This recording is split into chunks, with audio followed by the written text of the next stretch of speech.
என் இனிய தமிழ் நண்பர்களே, அன்பர்களே, தெய்வீக குரலில் மனித குரல் என்ற இந்த தலைப்பில் உங்களை மறுபடியும் சந்திப்பதில் மகிழ்வு கொள்ளும் டாக்டர் எம் சந்திரசேகரன், ஸ்ரீ மீனாட்சி மருத்துவமனை, ஓமலூர். இப்பகுதியில் நாம் திருவள்ளுவர் எழுதிய திருக்குறள்களுக்கு உண்டான சிறுகதைகளை பார்த்து வருகிறோம். இன்றைய சூழலில் மனித வாழ்வில் நடைபெறும் வாழ்வு நிகழ்வுகளை இக்கதைகளின் பொருள்களாக கொடுத்துள்ளதால் திருவள்ளுவர் கருத்துக்கள் எக்காலமும் பொருந்தும் என்பதை நாம் உணரலாம். திருக்குறள் கருத்தையும் கதையும் இணைந்து ரசித்திட கேட்டுக்கொள்கிறேன். தற்போது அவர் எழுதிய செய்நின்ற அறிதல் அதிகாரத்தில் குறள் 4 பார்க்க போகிறோம். இக்குறள் எண்ணிக்கைப்படி 104வது குறள். குறள் என்னவென்றால், திணை துணை நன்றி செய்யினும் பனை துணையாக கொள்வர் பயன் தெரிவார். இதன் பொருள் என்னவென்றால், ஒருவன் திணை அளவாகிய உதவி செய்த போதிலும், சிறிதாக செய்த போதிலும் அதன் பயனை ஆராய்கின்றவர் அதனே பனையளவாக பெரிதாக கொண்டு போற்றுவார், பாராட்டுவார். கதையை பார்ப்போம். கர்ணதேவன் ராஜலட்சுமி டெக்ஸ்டைல்ஸ் மில் முதலாளி கருணாகரன் விரும்பும் தொழிலாளி. 12 வயது மகன் கண்ணன், 10 வயது மகன் செல்வி உள்ளார்கள். நன்கு படிப்பார்கள். கச்சிதமான குடும்பம்தான்.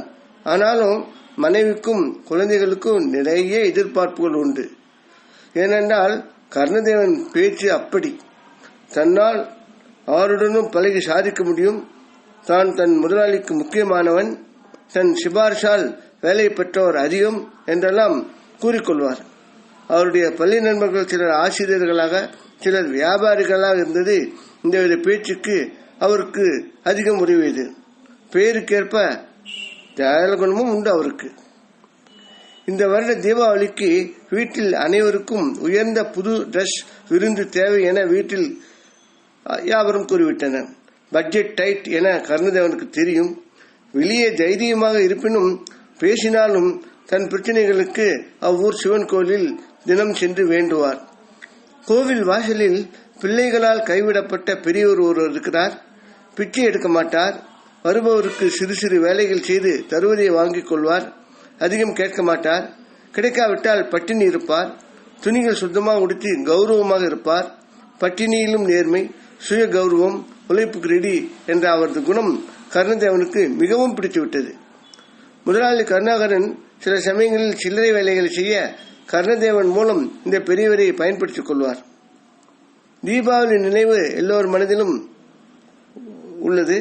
கருணாகரன் தன் தொழிலாளர்களில் 25 பேரை அவர்களது நேர்மை, உழைப்பு, பயன்பாடு பார்த்து தேர்ந்தெடுத்து அவர்களுக்கு ஒவ்வொரு வருடமும் வழக்கமாக மற்றவர்களுக்கு கொடுக்கும் போனஸுடன் துணிமணிகள், விருந்து, குடும்ப ஒரு நாள் சுற்றுலா செலவு என செய்வார்.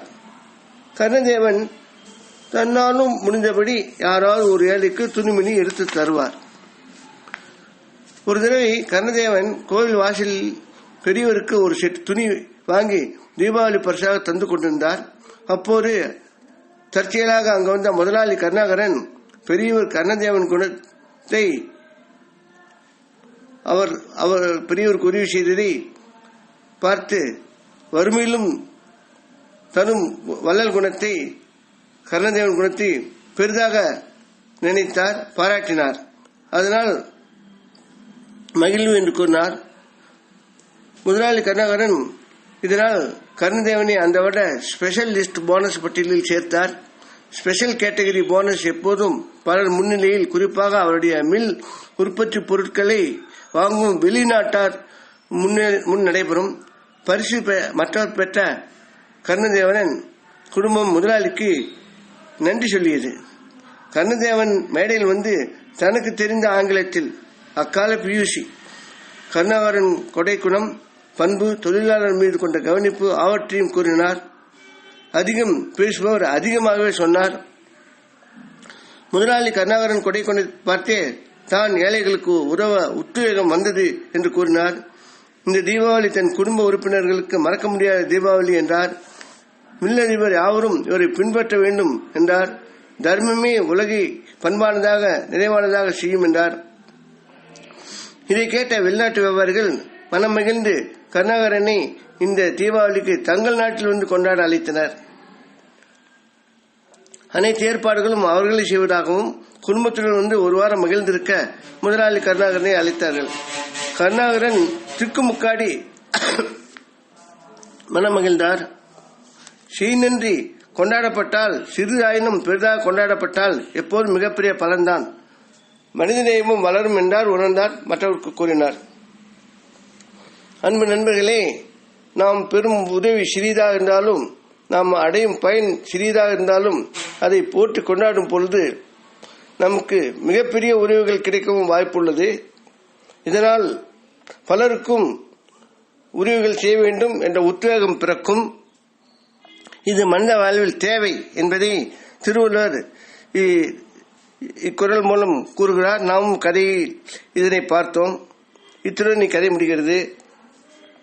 மற்றும் ஒரு முறை வேறொரு குரலுடன், அதன் பொருளுடன், கதையுடன், கருத்துடன் உங்களை சந்திக்க விரும்பும் டாக்டர் எம். சந்திரசேகரன், ஸ்ரீ மீனாட்சி மருத்துவமனை, ஓமலூர். இக்கதையில் வரும் நிகழ்வுகளும் படங்களும் கதையும் யாவும் கற்பனையானவை, எவரையும் எதையும் குறிப்பிடுவன அல்ல. இக்கதையினை மற்றவருக்கு அனுப்பி இலக்கிய சேவை செய்திட கேட்டுக்கொள்கிறேன். மனங்கவர் முருகன் அருளால் தமிழ் மேலும் வளர்ந்திட வேண்டி உங்களிடம் விடைபெறுகிறேன். வாழ்க திருவள்ளுவர், வாழ்க தமிழ், வாழ்க திருவள்ளுவர் எண்ணங்களும் செயல்களும். வணக்கம்.